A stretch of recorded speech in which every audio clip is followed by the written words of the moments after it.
Now, the rest of the story.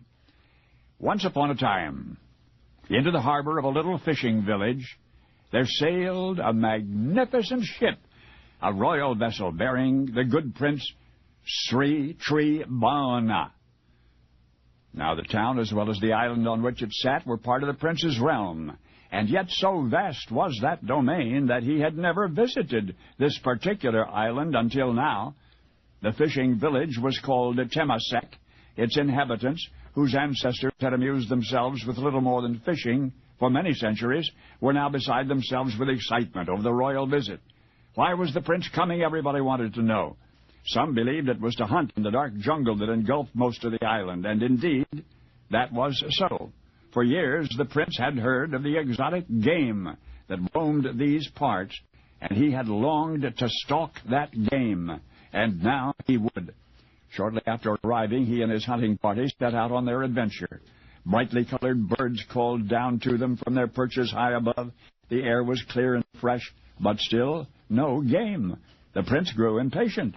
Long had they sailed through stormy seas for what had promised to be the hunt of a lifetime, and yet now all began wondering if the stories they'd been told were nothing more than fiction, hunters' imaginations.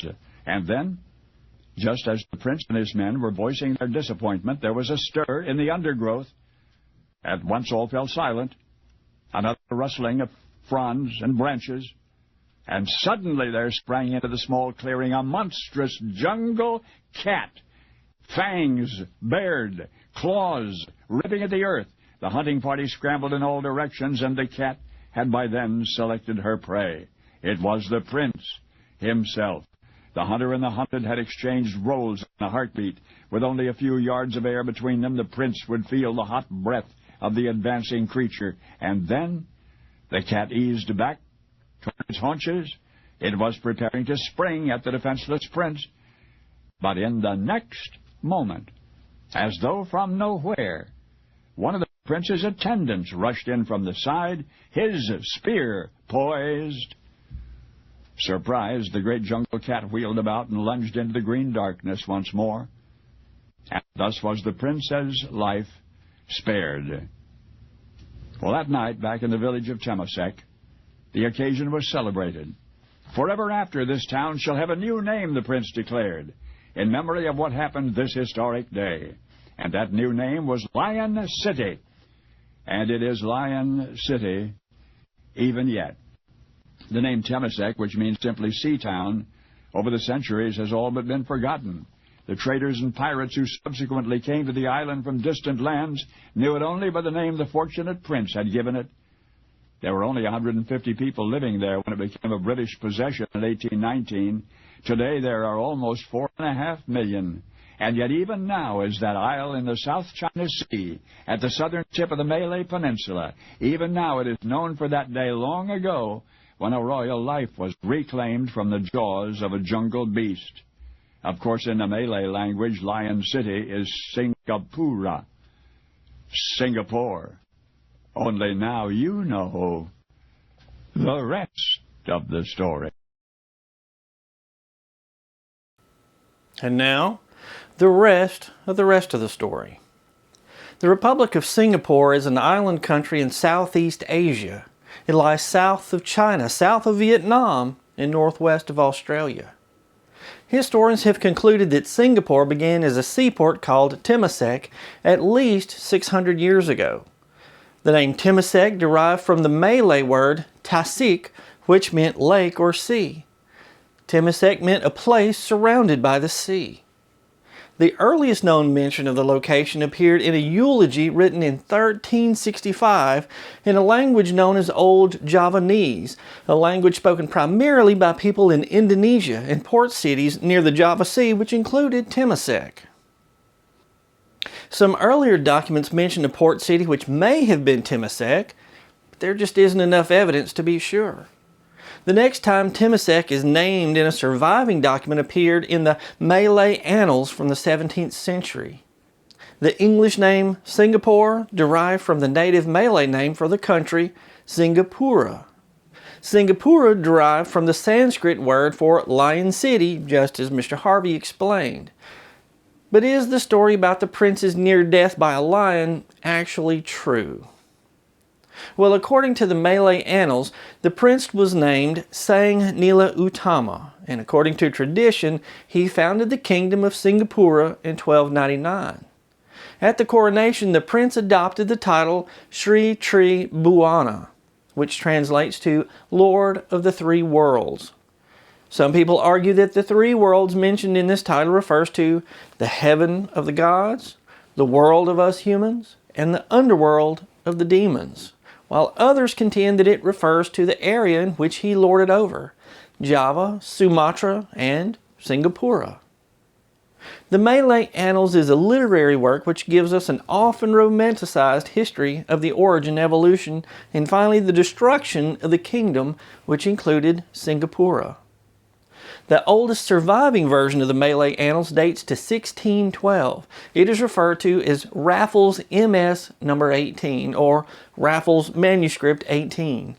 Its name, Raffles, refers to Sir Stamford Raffles, a British colonial official who set up a trading port in Singapore in 1819. The English anglicized the name Singapura to Singapore. The signing of the Treaty of Singapore on February the 6th, 1819 is officially recognized as the founding of modern Singapore. The Raffles Manuscript number 18 version of the Malay Annals was undoubtedly copied from earlier works, but it is believed to be the most faithful to the original because it's less romanticized than later versions. The Malay Annals have evolved with flair in the past few hundred years. Some of the stories in the Malay Annals are clearly romanticized, while others can be verified by other historical sources. Historians believe the Malay Annals began as a genealogical list of kings which included their periods of reign and dates. Unfortunately, there is no mention of Sri Tri Buana being hunted by a big cat or being rescued by one of his attendants in the Raffles Manuscript number 18. Now, wait a minute, Brad Dison, are you telling me that Mr. Harvey got it wrong? Well, the version of the story Mr. Harvey relayed in his broadcast was from a later, more romanticized version of the Malay Annals. Here's a direct translation from Raffles Manuscript 18. Now, I'll leave a link to the Raffles Manuscript number 18 in the description if you'd like to read it for yourself. It says, "Now Sri Tri Buana and all the men went hunting, when great was the quantity of game that fell to them. And it happened that a deer passed in front of Sri Tri Buana, and though he speared it in the back, the deer escaped. Sri Tri Buana followed it up and again speared it, this time through the ribs, and the deer could not escape and fell dead. And Sri Tri Buana came to a very large, high rock. He climbed onto the top of this rock, and looking across the water, he saw that the land on the other side had sand so white that it looked like a sheet of cloth. And he asked Indra Bhopal, 'What is the stretch of sand that we see yonder? What land is that?' And Indra Bhopal answered, 'That, your highness, is the land called Timasek.' And Sri Tri Buana said, 'Let us go thither.' And Indra Bhopal replied, 'I will do whatever your highness commands.' So Sri Tri Buana embarked and started on the crossing. And when they were come out into the open sea, a storm arose, and the ship began to fill with water. Bail as they might, they could not clear her, and the boatswain gave order to lighten the ship. But though much was thrown overboard, they still could not bail the ship dry. She was by now close to Teluk Blanga, and the boatswain said to Sri Tri Buana, 'It seems to me, your highness, that it is because of the crown of kingship that the ship is foundering. All else has been thrown overboard, and if we do not likewise with this crown, we shall be helpless with the ship.' And Sri Tri Buana replied, 'Overboard with it then!' And the crown was thrown overboard. Thereupon the storm abated, and the ship regained her buoyancy, and was rowed to land.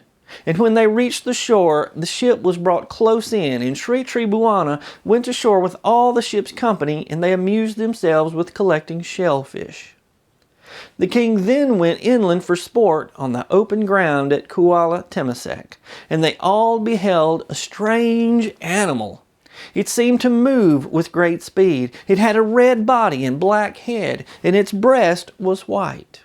It was strong and active in build, and in size was rather bigger than a he-goat. When it saw the party, it moved away and then disappeared. And Sri Tribuana inquired of all those who were with him, "What beast is that?" But no one knew. Then said Demanglabar Dawn, "Your Highness, I have heard it said that in ancient times it was a lion that had that appearance. I think that what we saw must have been a lion." And Sri Tribuana said to Indra Bhopal, "Go back to Benton and tell the Queen that now we shall not be returning, but that if she wishes to shew her affection for us, will she furnish us with men, elephants, and horses, as we propose to establish a city here at Temasek." And Indra Bhopal set forth to return to Benton, and when he arrived there, he presented himself before Wan Sri Binian, to whom he related what Sri Tribuana had said. "Very well," said Wan Sri Binian, "we will never oppose any wish of our son." And she sent men, elephants, and horses without number. Sri Tribuana then established a city at Temasek, giving it the name Singapura. I want to point out that there is no evidence that lions ever lived in Singapore. Most scholars believe the animal the hunting party identified as a lion was likely a Malay tiger. It's always interesting to see how a simple mistake can turn into legend, how that legend can evolve over time, and how the evolved legend can become part of the local culture. Today, the lion head is the national symbol of Singapore and is used to promote Singapore's national identity. But now you know the rest of the story. I'm Brad Dison. Thanks for watching.